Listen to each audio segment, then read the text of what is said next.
Hello everyone, welcome back to my YouTube channel and Facebook page education hub BD. আজকের এই ভিডিওতে আপনাদের কিছু আমার কাছে করা গুরুত্বপূর্ণ কোশ্চেনের অ্যান্সার নিয়ে চলে এসেছি। কি কি কোশ্চেনের অ্যান্সার আমরা দিব তার আগে আপনাদেরকে বলবো কমেন্ট বক্সে সবাই আলহামদুলিল্লাহ লিখবেন। দীর্ঘ 11 বছরের প্রতীক্ষার পর সরকারি চাকরিজীবীদের বহুল প্রতীক্ষিত নবম পে স্কেল কিন্তু বাস্তবায়নের প্রায় দোরগোড়া চলে এসেছে। প্রধানমন্ত্রী এবং অর্থমন্ত্রীর নির্দেশে কিন্তু পে স্কেল বাস্তবায়ন হচ্ছে 2026 সালের জুলাই থেকে। তাই বলবো যে সকলে কমেন্ট বক্সে আলহামদুলিল্লাহ লিখবেন। আর আমরা জেনে নিব যে আমরা কোন 4টা কোশ্চেন সম্পর্কে আজকে এই ভিডিওতে জানবো। আপনি কম্পিউটার স্ক্রিনে দেখতে পাচ্ছেন, বলা হয়েছে প্রথম কোশ্চেনে বলা হয়েছে কোন গ্রেডের কর্মকর্তা কর্মচারী সব থেকে বেশি সুযোগ সুবিধা পাবেন। পরের প্রশ্নটি হলো 21শে মে কি নবম পে স্কেলে গ্যাজেট আসছে। তৃতীয় কোশ্চেন হলো বার্ষিক 5% ইনক্রিমেন্ট কি নতুন নবম পে স্কেলে যোগ হবে। এটা কিন্তু গুরুত্বপূর্ণ কোশ্চেন এবং সবাই আস্ক করেছেন। আর একটা হচ্ছে 4 নম্বর কোশ্চেন, সর্বশেষ কোশ্চেন হলো 10% ও 15% বিশেষ প্রণোদনা কিভাবে আমাদের বেতনের সমন্বয় হবে।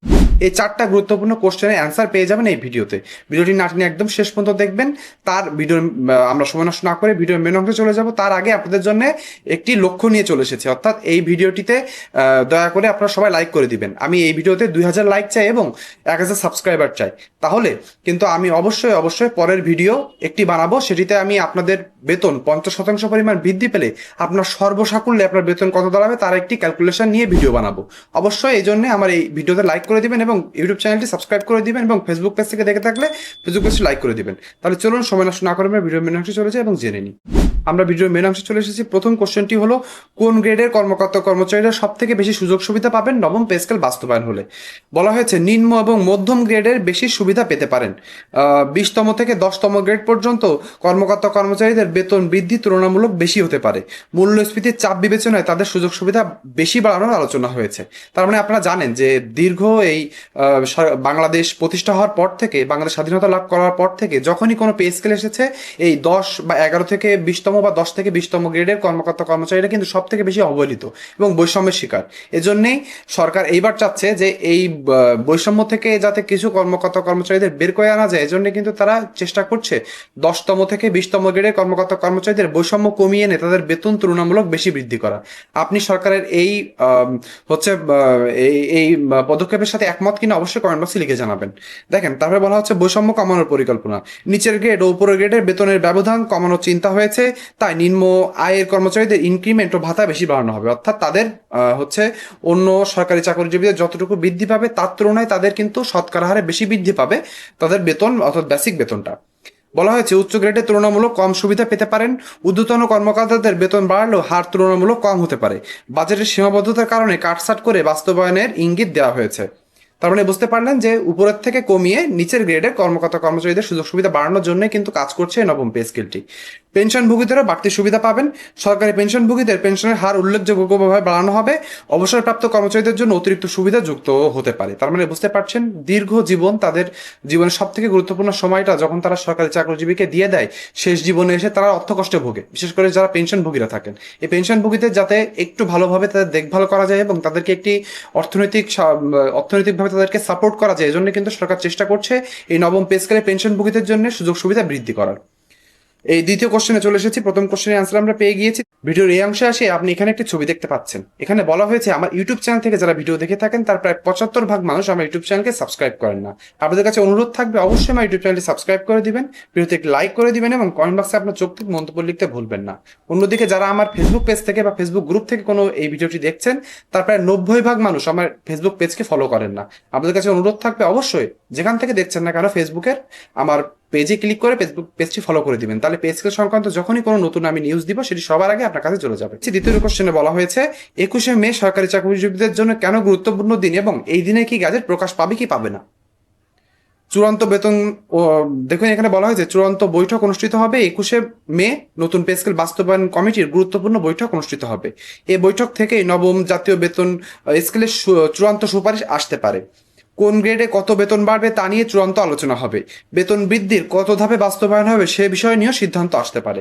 তার মানে আপনি বুঝতে পারছেন যে কালকে অর্থাৎ 21শে মের বৃহস্পতিবার, রোজ বৃহস্পতিবারের যে হচ্ছে চূড়ান্ত মিটিংটা রয়েছে, এটা কিন্তু সরকারি চাকরিজীবীদের জন্য খুবই গুরুত্বপূর্ণ দিন।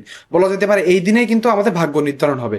সর্বনিম্ন বেতন কতটুকু হতে পারে যেটা হচ্ছে ফাইনাল, অর্থাৎ সচিব কমিটির, এবং সর্বোচ্চ বেতন কত হতে পারে, কতটি গ্রেড আসবে, কি কি সুযোগ সুবিধা আসবে তার সকল কিছু কিন্তু কালকে আমরা পেয়ে যেতে পারি চূড়ান্ত আপডেট। এজন্য বলবো এই সকল আপডেট যদি সবার আগে পেতে চান তাহলে কিন্তু আমার ইউটিউব চ্যানেল এবং ফেসবুক পেজে চোখ রাখতে হবে। এজন্য আমার ইউটিউব চ্যানেলকে সাবস্ক্রাইব এবং ফেসবুক পেজকে ফলো করে রাখতে হবে।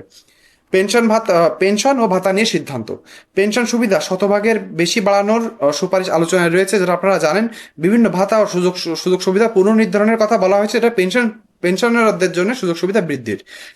প্রধানমন্ত্রীর অনুমোদনের আগে শেষ ধাপ, অর্থাৎ প্রধানমন্ত্রী আমরা জানি যে মৌখিকভাবে কিন্তু প্রধানমন্ত্রী নির্দেশ দিয়েই দিয়েছেন নবম পে স্কেল ধাপে ধাপে বাস্তবায়নের। কিন্তু আমরা জানি যে সকল কিছু কিন্তু একটা ডেকোরাম মেনটেন করে হয় সরকারি বিভিন্ন কাজে। এজন্য পে স্কেল বাস্তবায়নের আগে এটা হচ্ছে একটি রুটিন কাজ। এখানে চূড়ান্ত একটি সুপারিশ বানানো হবে, সেই সুপারিশ কিন্তু প্রধানমন্ত্রীর কাছে হস্তান্তর করা হবে। অর্থাৎ রাষ্ট্রনায়ক যখনই এটি দেখবেন এবং তিনি যখন এখানে সম্মতি প্রদান করবেন, তারপরেই কিন্তু আনুষ্ঠানিকভাবে পে স্কেল গ্যাজেটের কার্যক্রম শুরু হবে। আর 3 নম্বর কোশ্চেনে আমরা চলে এসেছি। সেখানে বলা হয়েছে বার্ষিক 5% ইনক্রিমেন্ট কি নতুন পে স্কেলে যোগ হবে কি হবে না। এটা আপনারা অনেকেই কোশ্চেন করেছেন। অনেক জায়গা থেকে আপনারা শুনছেন যে 5% ইনক্রিমেন্ট যোগ হবে, অনেক জায়গা থেকে 5% ইনক্রিমেন্ট যোগ হবে না শুনছেন। কিন্তু আজকে আমি জানিয়ে দিব, আমি আমাদের পুরাতন যে হচ্ছে কর্মজীবীরা রয়েছেন, সরকারি কর্মকর্তা কর্মচারী রয়েছেন, তাদের কাছ থেকে জানার চেষ্টা করেছি এবং বিভিন্ন রিসার্চের মাধ্যমে জানতে পেরেছি। সেখানে বলা হয়েছে নতুন নবম পে স্কেল বাস্তবায়নের সঙ্গে বার্ষিক 5% ইনক্রিমেন্ট আলাদা ও অব্যাহত থাকবে। অর্থাৎ আপনি পে স্কেলের সাথে এই ইনক্রিমেন্টের কিন্তু কোনো যোগ সাজস নেই।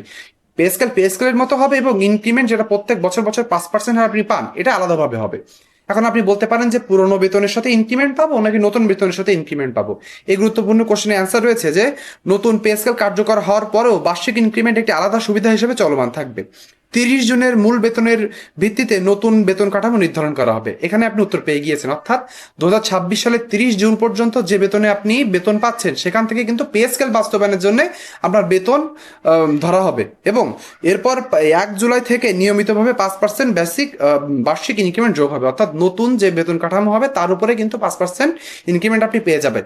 সেটি যদি নাও হয় পুরনো বেতনের উপরে কিন্তু পাবেন, কিন্তু ইনক্রিমেন্ট পাবেন কি পাবেন না এই নিয়ে কিন্তু আর ধোঁয়াশা রাখলে চলবে না। ইনক্রিমেন্ট আলাদা বিষয় এবং পে স্কেল আলাদা বিষয়। অবশ্যই ইনক্রিমেন্ট থাকবে। আপনারা কে আমার সাথে এই প্রশ্নের সাথে একমত হয়েছেন অবশ্যই জানাবেন। এবং আপনারা যদি কেউ থেকে থাকেন যারা পুরনো কর্মকর্তা কর্মচারী রয়েছেন, সরকারি চাকরিজীবী, তারা অষ্টম পে স্কেলে কি হয়েছিল সেটাও কমেন্ট বক্সে জানাতে ভুলবেন না। আমি যদি কোনো ভুল করে থাকি আমি কিন্তু সেটি সংশোধন করে নিব। দেখেন, আর একটা বিষয় বলা হচ্ছে যে অর্থাৎ পে স্কেল বাস্তবায়নের পাশাপাশি ইনক্রিমেন্টও আলাদা সুযোগ হিসাবে যুক্ত থাকবে। এটা আমরা স্পষ্টভাবে জেনে গিয়েছি। এখন আর একটা বিষয় চলে এসেছে, সেটি হলো 10% এবং 15% বিশেষ প্রণোদনা কিভাবে সমন্বয় করা হবে। এটি একটা বড় কোশ্চেন আপনাদের সামনে এসে দাঁড়িয়েছে। এখানে বলা হয়েছে বর্তমানে নতুন ভাতা নতুন বেতনের সঙ্গে যুক্ত হবে। অর্থাৎ সরকারি চাকরিজীবীদের চলমান 10% হারে বিশেষ এবং 15% হারে বিশেষ প্রণোদনা নতুন পে স্কেলের সঙ্গে সমন্বয় করা হবে। এখানে সমন্বয় কথাটির মাধ্যমে হয়তো আপনি স্পষ্ট বা ক্লিয়ার বুঝতে পারছেন না। সেখানে বলা হয়েছে নতুন পে স্কেল কার্যকর হওয়ার পর এই ভাতাগুলো আলাদাভাবে দেওয়ার পরিবর্তে মূল বেতনের মধ্যে অন্তর্ভুক্ত করা হতে পারে। তার মানে এখানে বোঝানো হচ্ছে যে যখনই নবম পে স্কেল আসবে, কোনো মহার্ঘ ভাতা বা ইনক্রিমেন্ট কিন্তু আর থাকবে না, বহাল থাকবে না। অর্থাৎ এই ইনক্রিমেন্টই চলে যাবে। 15% ইনক্রিমেন্ট বা 10% ইনক্রিমেন্ট আপনি যেটি পাচ্ছেন এটি আর পাবেন না। এটি নতুন পে স্কেলের সাথে সমন্বয় হয়ে যাবে। এখানে আর একটি গুরুত্বপূর্ণ বিষয় হচ্ছে যে এখানে বলা হয়েছে যে সরকারের অতিরিক্ত ব্যয় কমবে কিভাবে। অর্থাৎ আপনাদেরকে শর্টকাটে একটু বিষয় বলে দিই যে আমাদের যে জাতীয় বেতন কমিশন কর্তৃক যে চূড়ান্ত রিপোর্টটি ছিল, সেই রিপোর্টটি হুবহু বাস্তবায়নের ক্ষেত্রে দেখা যাচ্ছে যে সরকারের খরচ হচ্ছে প্রায় 41 থেকে 42,000 কোটি টাকা। কিন্তু আমরা জানি যে এখন কিন্তু সরকারি চাকরিজীবীরা 10% বা 15% হারে বিশেষ প্রণোদনা পাচ্ছেন। এই বিশেষ প্রণোদনাকে কমিয়ে আনলে এখান থেকে 6,000 কোটি টাকা কমে যাচ্ছে। অর্থাৎ 43,000 কোটি টাকা থেকে কমে 37,000 কোটি টাকাতে চলে আসছে নবম পে স্কেল বাস্তবায়ন করতে হলে। অর্থাৎ 50% হারে বাস্তবায়ন করতে হলে 37,000 কোটি টাকার প্রয়োজন রয়েছে। অর্থাৎ আপনি বুঝতে পারছেন এখান থেকে যে নতুন নবম পে স্কেল বাস্তবায়ন হলে 10% অথবা 15% হারে যে বিশেষ প্রণোদনাটি রয়েছে সেটি আর থাকবে না। এটাই হচ্ছে স্পষ্ট অ্যান্সার। আশা করি আপনারা এই 4টা গুরুত্বপূর্ণ কোশ্চেনের অ্যান্সার পেয়ে গিয়েছেন। পে স্কেল সংক্রান্ত এমন সত্য এবং গুরুত্বপূর্ণ অ্যান্সার পেতে হলে আমার ইউটিউব চ্যানেল এবং ফেসবুক পেজকে অবশ্যই চোখে রাখতে হবে। আজকের ভিডিও এ পর্যন্তই। ভিডিওটি না টেনে শেষ পর্যন্ত দেখার জন্য সকলকে ধন্যবাদ। সকলে ভালো থাকবেন।